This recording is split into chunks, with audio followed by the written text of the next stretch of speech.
అయింది 2 సీట్లు. హస్తం పార్టీ నుంచి 2 అభ్యర్థులు యునానిమస్ అయితే no problem. Car party candidate ను బరిలోకి దింపితేనే ఇష్యూ.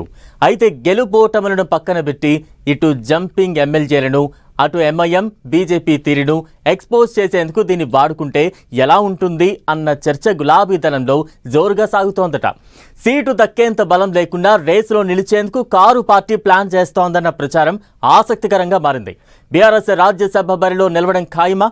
గులాబీ పార్టీ రంగంలోకి దిగితే ఈక్వేషన్స్ ఎలా ఉండబోతున్నాయి? ఇంట్రెస్టింగ్ గా మారిన రాజ్యసభ ఎన్నికల రాజకీయం. 2 రాజ్యసభ సీట్లపై ఫుల్ హోప్స్ తో ఉన్న హస్తం పార్టీ బీఆర్ఎస్ రాజ్యసభ బరిలోకి దిగితే సీన్ మారబోతుందా? ఎంఐఎం బీజేపీ తీరును ఎక్స్పోజ్ చేసే స్కెచ్ వేస్తోందా? జంపింగ్ ఎమ్మెల్యేలను ఎరకాటంలో పెట్టేలా ప్లాన్. తెలంగాణలో రాజ్యసభ సీట్ల ఎన్నికల వేళ రాజకీయం రసవత్తరంగా మారుతోంది. రాష్ట్రం నుంచి ఖాళీ అయిన 2 రాజ్యసభ సీట్లు ఎమ్మెల్యేల సంఖ్యాబలం ప్రకారం తామే దక్కించుకుంటామని అధికార కాంగ్రెస్ పార్టీ ధీమాతో ఉంది. ఇప్పటికే అభ్యర్థులను కూడా దాదాపు ఖరారు చేసిందని అంటున్నారు. అయితే ఇదే సమయంలో ప్రధాన ప్రతిపక్షం బీఆర్ఎస్ వ్యూహాత్మక అడుగులు హాట్ టాపిక్ అవుతున్నాయి. రాజ్యసభ సీటుకు కావాల్సిన బలం లేకున్నా సరికొత్త ప్లాన్ కు తెరలేపుతోందట కారు పార్టీ. గెలుపోటముల మాట పక్కన పెడితే పొలిటికల్ ఎక్స్పెరిమెంట్ గా చూస్తోందట కారు పార్టీ. ప్రస్తుతం తెలంగాణలో ఉన్న ఎమ్మెల్యేల సంఖ్య ఆధారంగా ఒక్క రాజ్యసభ సీటు గెలుచుకునేందుకు 41 మంది సభ్యుల మద్దతు కావాలి.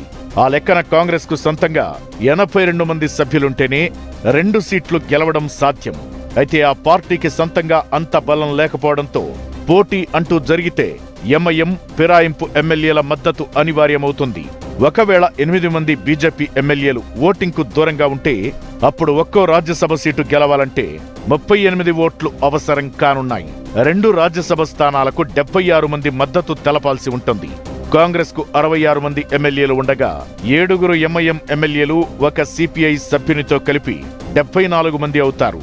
అయితే ప్రస్తుత పరిస్థితుల్లో ఎంఐఎం హస్తం పార్టీకి సపోర్ట్ చేస్తుందా లేదా అన్న డైలమా నెలకొంది. ఈ మధ్య ఎంఐఎం కాంగ్రెస్ మధ్య గ్యాప్ పెరుగుతూ వస్తోంది. రాష్ట్ర కాంగ్రెస్ ముఖ్య నేతలతో రాహుల్ గాంధీ చేసిన వ్యాఖ్యలు, ఆ తరువాత అక్బరుద్దీన్ ఓవైసీ సీఎం రేవంత్ రెడ్డిని ఉద్దేశించి చేసిన కామెంట్స్ తరువాత దూరం మరింత పెరిగిందన్న గుసగుసలు మొదలయ్యాయి. ఈ నేపథ్యంలో రాజ్యసభ ఎన్నికల వేళ పాలిటిక్స్ ఇంట్రెస్టింగ్ గా మారాయి. దీంతో కాంగ్రెస్ చేతిలో చేయేసి నడుస్తున్న 9 మంది ఎమ్మెల్యేల మద్దతే కీలకం కానుంది. అయితే రాజ్యసభ రేసులో నిలిచే విషయంపై బీఆర్ఎస్ పార్టీలో డైలమా కొనసాగుతోందట. కొందరు నేతలు మాత్రం బలం లేకుండా ఎన్నికల బరిలోకి దిగి ఏం లాభమంటుంటే, మరికొందరు మాత్రం ప్రతిపక్షంగా అప్పుడప్పుడు వ్యూహాత్మకంగా వ్యవహరించాలని సజెస్ట్ చేస్తున్నారట. రాజకీయాల్లో ఎప్పుడు ఎవరికి శత్రువులుగా ఉంటారో, ఎవరు మిత్రులుగా మారతారో చెప్పలేం. అందుకే క్యాండిడేట్ ను బరిలోకి దింపితే ఎవరు ఎవరితో కలుస్తారో మరోసారి క్లారిటీ వస్తుందన్న వాదన కూడా ఉందట. రికార్డుల ప్రకారం బీఆర్ఎస్ బలం 37గా ఉంది. ఇందులో 10 మంది ఎమ్మెల్యేలు ఇప్పటికే కాంగ్రెస్ లోకి చేరిపోయారు. పటాన్చెరు ఎమ్మెల్యే గూడెం మహిపాల్ రెడ్డి హస్తం పార్టీకి దూరంగా ఉంటూ వస్తున్నారు. మహిపాల్ రెడ్డిని మినహాయిస్తే మిగతా 9 మంది ఎమ్మెల్యేలు అధికార పార్టీతోనే కొనసాగుతున్నారు. అంటే ప్రస్తుతం బీఆర్ఎస్ కు గూడెం మహిపాల్ రెడ్డితో కలిపి 28 మంది ఎమ్మెల్యేలు మాత్రమే ఉన్నారు.